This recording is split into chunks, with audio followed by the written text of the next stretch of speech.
The ingredients in this recipe are 4 ears of corn, 2 tablespoons of olive oil, 2 tablespoons of minced garlic, 1/2 pound of cherry tomatoes, 1 teaspoon of salt, and 1 teaspoon of ground pepper.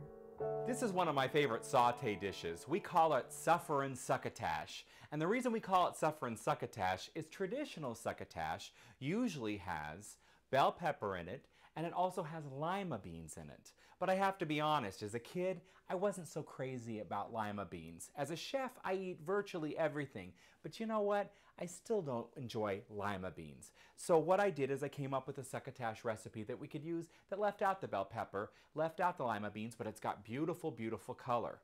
We're going to start with corn on the cob. We're going to start with corn on the ears. And when you go to the grocery store, you want to make sure you touch the corn and make sure it feels firm to you. When you get it back to your kitchen, we're going to just peel this outer layer out. And there's corn in there. And see this area in here? It's the green outer leaves, but then this is what we call corn silk. And you also want to take that out. Once you have it peeled back on the stalk like this, all you're going to do is snap it off like that.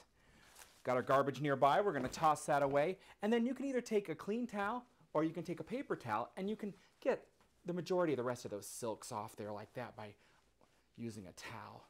That takes most of them off there.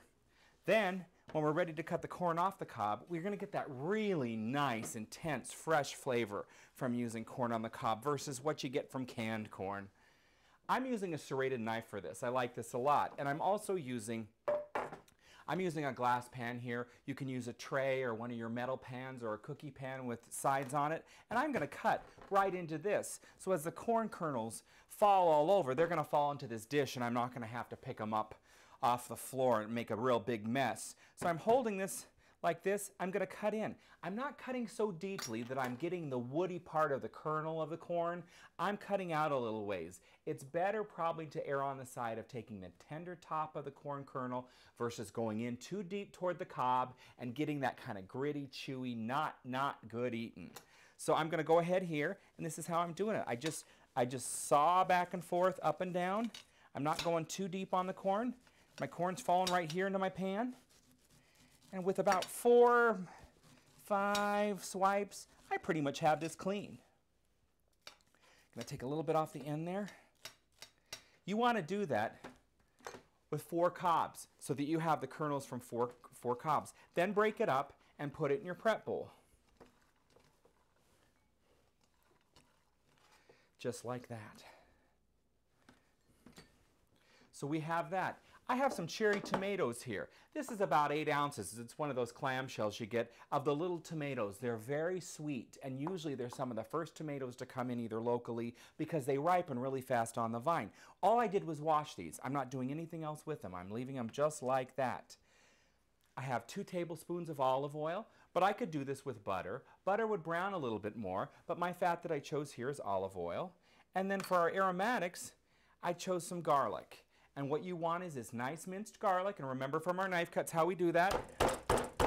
We're going to just give it a slam.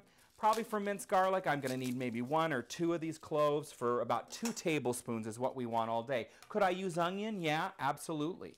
Could I use canola oil and use another aromatic like shallots? Absolutely. Again, this is what saute is all about. Oil or fat, your aromatics, and then remember this, we're just going to slice this.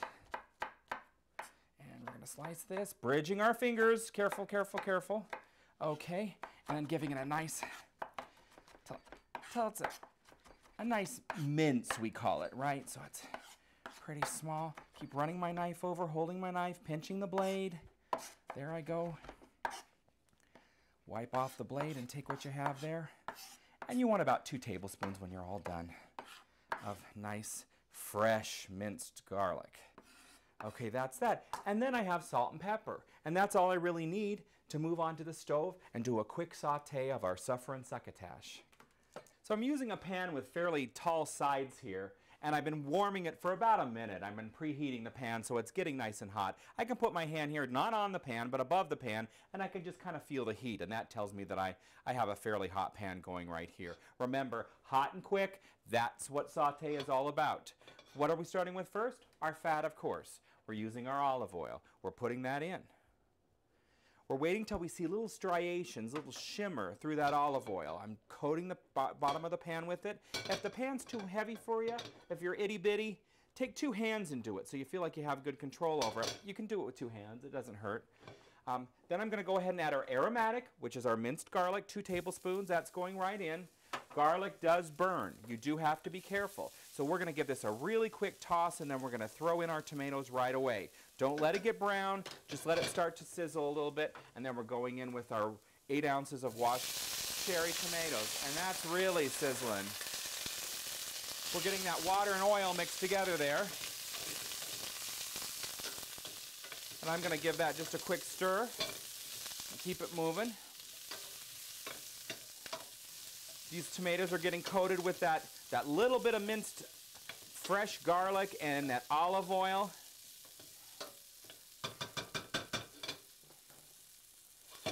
And then I'm going to go ahead, I'm going to dump in our corn kernels. These are corn kernels. We cut up 4 ears of corn. Putting that right in there.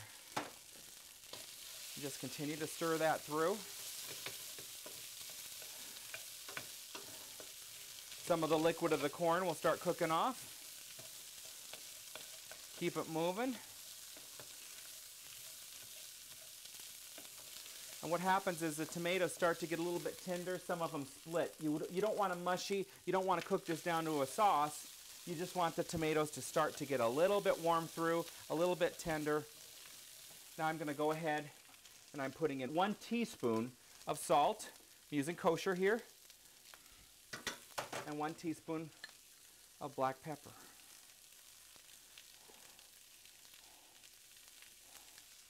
If you want a little less pepper, a little less bite, put in 1/2 teaspoon. You can put in 1/2 teaspoon, cook it a little bit, give it a taste. If you think you want more pepper, that's fine. Same with the salt. You're in control. You choose the fat, you choose the aromatic. And I'm just going to keep this moving. There's a lot of sugar in the corn. Don't want the corn to stick.